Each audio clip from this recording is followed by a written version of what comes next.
Hey, what's up guys? Today we are going to hack a machine in TryHackMe. මුලින්ම ඔයගොල්ලෝ room එකට join වෙලා ඉන්න ඕන. room එකට join වුණාට පස්සේ room එක ගැන පොඩි description එකක් තියෙනවා. ඒක කියව ගන්න එක important. මොකද සමහර වෙලාවට ඒකේ room එක ගැන hints තියෙන්න පුළුවන්. room එකේ pathway එක ගැන hints තියෙන්න පුළුවන් නිසා. After that, start the machine.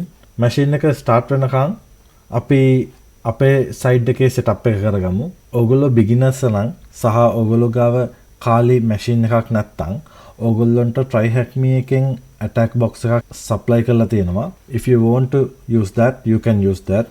But මම ගොඩක් comfortable මගේ personal computer එක පාවිච්චි කරන එකට. ඉතින් ඒක නිසා මම VPN එකක් හරහා TryHackMe network එකට join වෙනවා machine එක hack කරන්න. First of all, I'm going to start my VPN connection.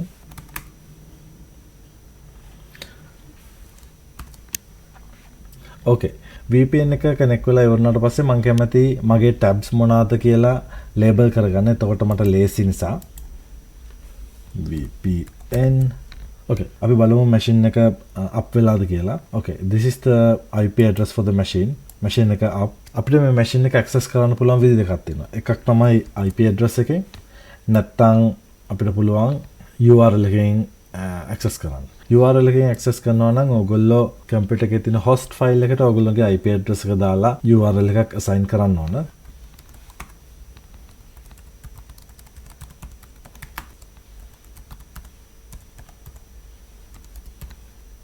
මම මේ machine එකේ URL එක startup.thm කියලා දැම්මා. මොකද ඒක TryHackMe නිසා. Save, clear the screen.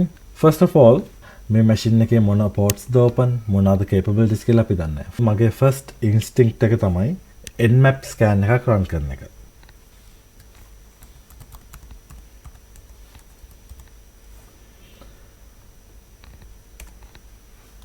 Okay, nmap scan එක run වෙලා ඉවරයි. Looks like there are 3 ports open.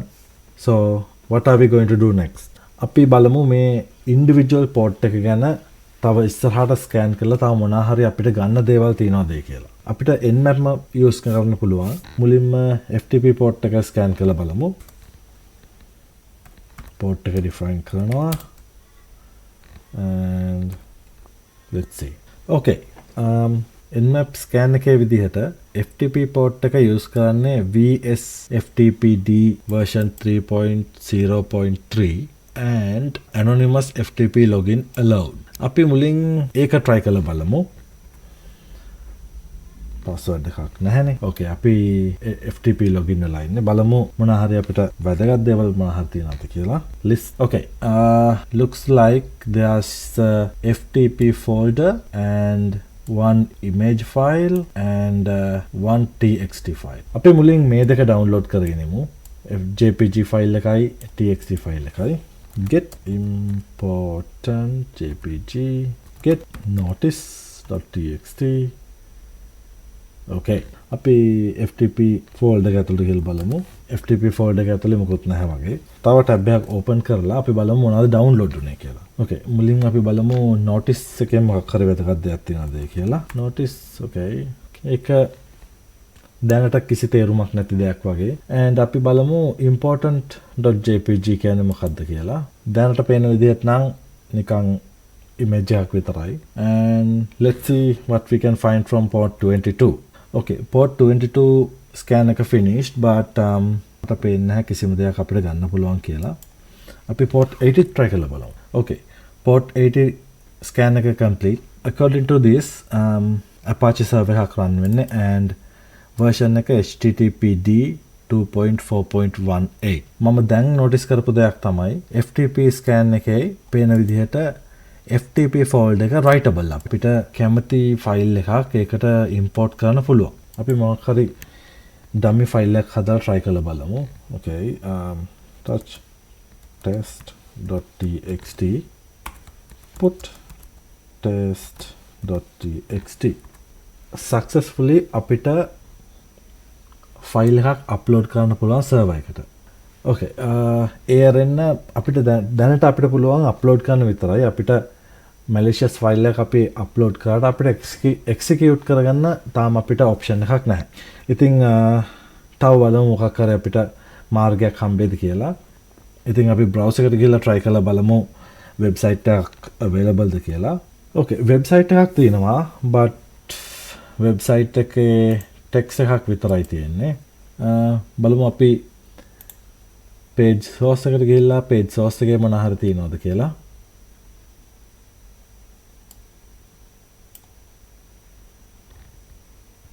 පේන විදිහට නම් වටින කිසිම දෙයක් නැහැ. but අපි directory scan එක කරලා බලමු. මොකද සමහර වෙලාවට there can be hidden directories in the websites. අපි තව tab එකක් open කරලා GoBuster use කරමු. GoBuster. Okay. අපි GoBuster scan එක කරලා බලමු. මොකද සමහර වෙලාවට hidden directories තියෙන්න පුළුවන් website එකක අපි නොදන්නවත්. startup.thm. Let's run the GoBuster scan. Files කියලා folder එකක් තියෙනවා. Okay, මේක scan වෙනකන් අපි නිකන් browser එකට ගිහිල්ලා files කියන folder එකට ගිහිල්ලා බලමු. Files. Okay. FTP කියලා folder එකක් තියෙනවා files ඇතුලේ. This is the same file අපි FTP වලින් upload කරපු. Okay, let's see if there's the txt file. Okay. According to what we found now, අපි FTP වලින් upload කරපු .txt file එක test.txt file එක අපිට access කරන්න පුළුවන් අපේ website එකේ FTP folder එක ඇතුලේ. Okay, ඒ කියන්නේ අපි PHP file එකක් upload කරොත් අපිට පුළුවන් වෙන්න ඕන ඒක execute කරන්න. To do that, we have to get a PHP script. You don't have to write the script by hand. ඔගොල්ලෝ search කරොත් එimhe Google එකේ PHP reverse shells කියලා GitHub එකේ pentest monkey ලගේ PHP reverse shell එක තියෙනවා. ඉතින් ඒක අපිට use කරන්න පුළුවන්. We don't have to write the codes.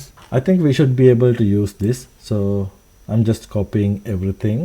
අපේ shell file එක හදලා තින්නේ. අපිට මේ shell file එක upload කරන්න පුළුවන් අපේ server එකට දැන්. First of all, අපි අපේ IP address එක include කරන්න ඕන shell එකට. මොකද server එක දැනගන්න ඕන මේ IP address එකට තමයි connection එක reverse connection එක හදන්න ඕනේ කියලා. shell.php. Okay. මගේ IP address එක and ඒක connect වෙන්න ඕන මම 4444 port එක select කරනවා. Okay. අපේ reverse shell script එක ready. දැන් ඒක අපි FTP වලින් server එකට upload කරමු. Put shell.php. Okay. File එක upload වුණා. අපි බලමු website එකේ file එක තියෙනවද කියලා. Refresh. Boom. Shell එක තියෙනවා. Shell file එක තියෙනවා. Now we have to configure a receiver. ඒ කියන්නේ අපි ඒ server එකෙන් අපේ computer එකට කරන call එක catch කරන්න අපි listener එකක් හදාගන්න ඕන first of all. ඉතින් අපි terminal එකට ගිහලා ඒක හදලා යමු. And මම use කරන්නේ netcat nc nvlp 444. Okay. ඉතින් අපි browser එකට ගිහිල්ලා අපි execute කරමු PHP shell එක. ඔයගොල්ලන්ට පේනවා ඇති මේක load වෙනවා විතරයි මෙතන කිසිම දෙයක් වෙන්නේ නැහැ. ඉතින් මොකද්ද ප්‍රශ්නේ? අපි ගිහිල්ලා බලමු අපේ shell එකට. Okay. Shell connection එක with තින්නේ. Who am I? Okay. අපි www.data කියන user විදිහට තමයි අපි මේ computer එකට log වෙලා ඉන්නේ. ඒ කියන්නේ server එකට log වෙලා ඉන්නේ. Normally මේ වගේ netcat shells ලොකු stabilize නැහැ. ඉතින් මම first thing මම කරන්න හදන්නේ මම try කරනවා shell එක stabilize කරගන්න. And okay. ඊට පස්සේ control Z and අපේ machine එකේ boom recipe.txt. okay. ඒ කියන්නේ ඔයගොල්ලන්ට මේ question එකට answer කරන්න answer එක හම්බුණා. ඉතින් අපි බලමු මොන වගේ users ලද අපිට මේ machine එක available කියලා. ඉතින් okay, තව user කෙනෙක් ඉන්නවා Lenny කියලා. අපිට Lenny ගේ home directory එක ඇතුළට යන්න බෑ.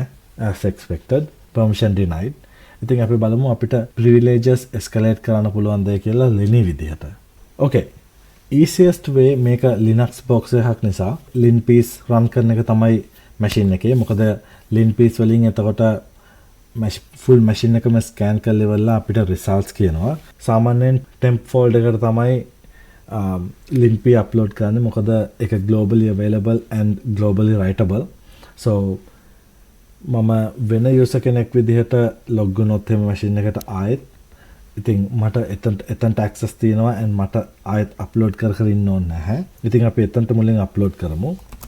Okay. මම linpiece download කරා මගේ personal computer එකට. ඔයගොල්ලන්ට පේනවා ඇති මෙතන තියෙනවා linpiece.sh කියලා. ඉතින් කොහොමද අපි මේක අපේ machine එකේ ඉඳලා server එකට නැත්නම් victim machine එකට upload කරන්නේ. ක්‍රම දෙකක් තියෙනවා. මේ box එකේ විදිහට ඔයගොල්ලන්ට FTP use කරන්නත් පුළුවන්. නැත්නම් අපිට simple Python server එකක් අපේ computer එකේ open කරලා අර machine එකෙන් අපිට download කරන්නත් පුළුවන්. මම port 8081 වලින් Python open කරලා reverse shell එකට ගිහිල්ලා මම දැන් ඉන්න temp folder එකේ wget http මගේ IP address එක 8081 port එකෙන් sh කියලා download කරනවා. ඉතින් ඒක ටිකක් ලොකු file එකක් ඒක download වෙනවා. Okay. ඒක download වෙලා ඉවරයි. ඉතින් අපි ඒක run කරමු.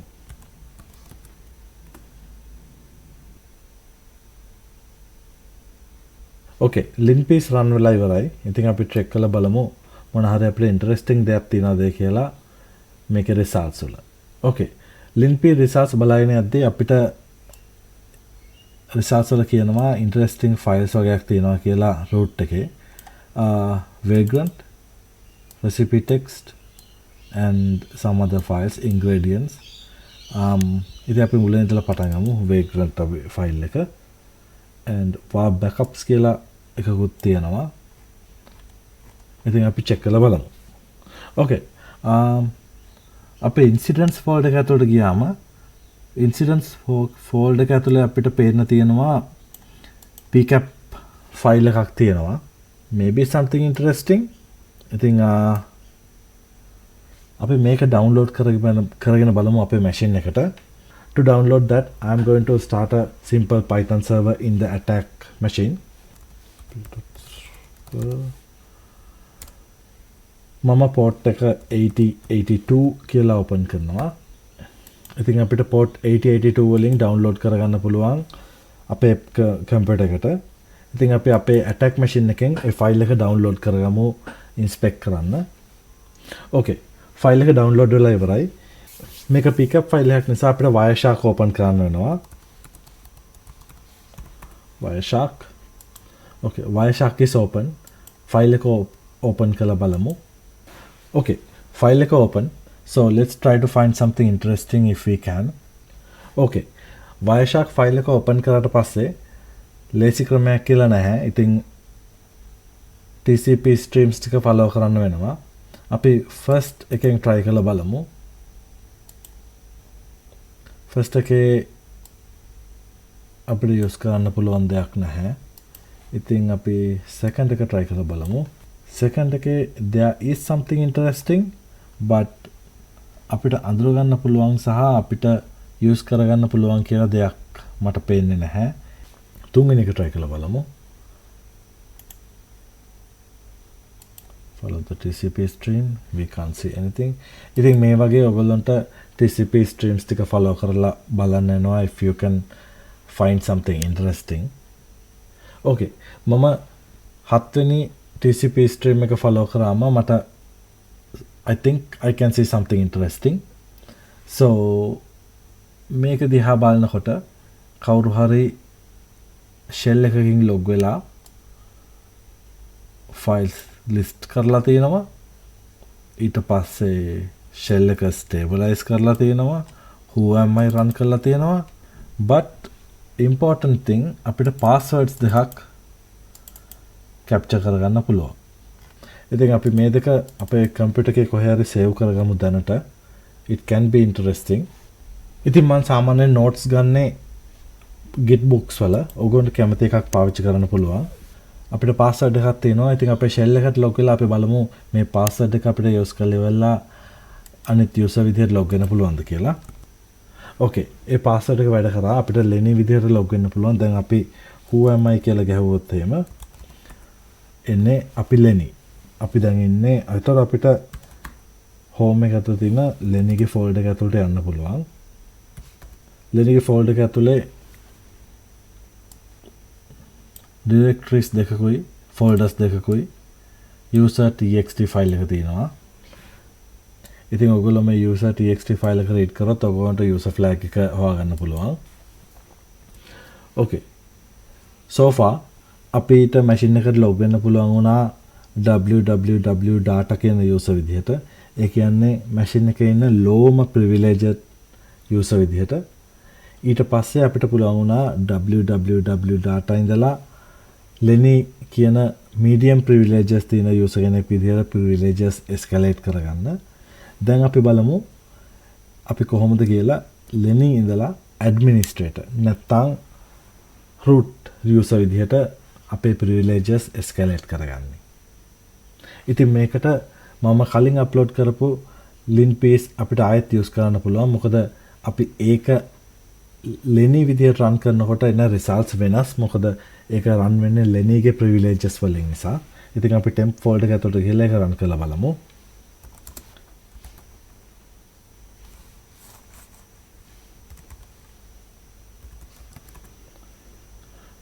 Okay, link piece දැන් run වෙන ගමන් තියෙන්නේ. Okay, Lenny විදිහට link piece run වෙලා ඉවරයි. link piece results බලනකොට මට මේක interesting කියලා පේනවා. මොකද Lenny ගේ directory එක ඇතුලේ list.txt startup list.txt සහ planner.sh කියලා script එකක් තියෙනවා. ඉතින් අපි ගිහින් බලමු මොකද්ද මේක ඇතුලේ තියෙන්නේ කියලා. Okay, Lenny ගේ scripts ඇතුළට ගිහිල්ලා බැලුවට පස්සේ මට පේනවා Lenny ගේ scripts ඇතුළේ තියෙන planner.sh කියලා shell script එකක්. Which is important is මේ script එක run වෙන්නේ root විදිහට.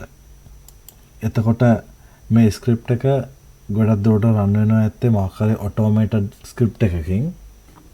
අපි මුලින් shell script එක open කරලා බලමු මොකක්ද ඒකේ ඇතුළේ run වෙන code එක කියලා. Okay. Planner shell file එක open කරාට පස්සේ අපිට පේනවා ඒක තව script file එකක් run කරනවා etc folder එක ඇතුළේ තියෙන. ඉතින් අපි බලමු print කියන shell file එකේ permissions මොනවාද කියලා. ඒකේ පේන විදිහට නම් අපිට ඒ file එකට write කරන්න පුළුවන්.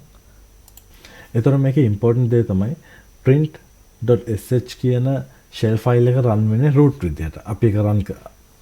ඒ කියන්නේ අපිට print.sh කියන file එකට අපිට අවශ්‍ය code එකක් සහ අපිට අවශ්‍ය script එකක් දැම්මොත් ඒ commands run වෙන්නේ root නැත්නම් administrator user විදිහට.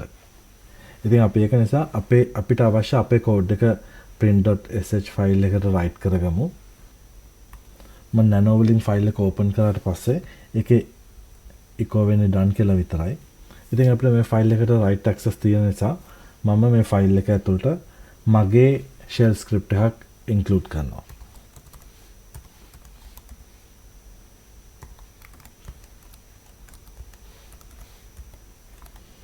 මම print shell file එකට මගේ computer එකට reverse shell එකක් එන විදිහට script එකක් include කරා. ඉතින් අපි මේක save කරාට පස්සේ every minute background process එකක් run වෙනවා මේක execute වෙනවා. ඉතින් මේක execute වෙන්නේ root user විදිහට.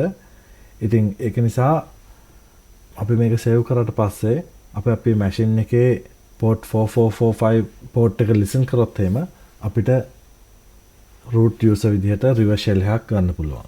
Okay. දැන් අපි අපේ reverse shell එක open කරගමු. දැන් අපි චුට්ටක් වෙලා ඉඳියට පස්සේ අපිට root user විදිහට reverse shell එකක් හම්බ වෙනවා.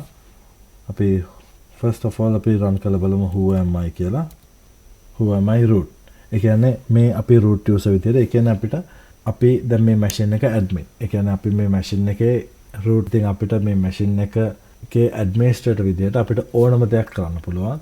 software install කරන්න, users ලව add කරන්න, edit කරන්න, delete කරන්න, වෙන machines මේ network එකේ තියෙන තව machines වලට enumerate කරලා ඒ machines හොයාගන්න අපිට ඕනම දෙයක් කරන්න පුළුවන්. මොකද අපි මේ machine එකේ root user නිසා. ඉතින් අපි root folder එකට ගිහින් බලමු. Okay, අපිට root folder එක ඇතුළට යන්න පුළුවන්.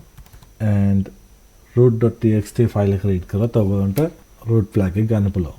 Okay, I think that's it. Thank you all for staying up until the end. අපි ඊළඟ සතියේ තව machine එකකින් හම්බෙමු. Thank you.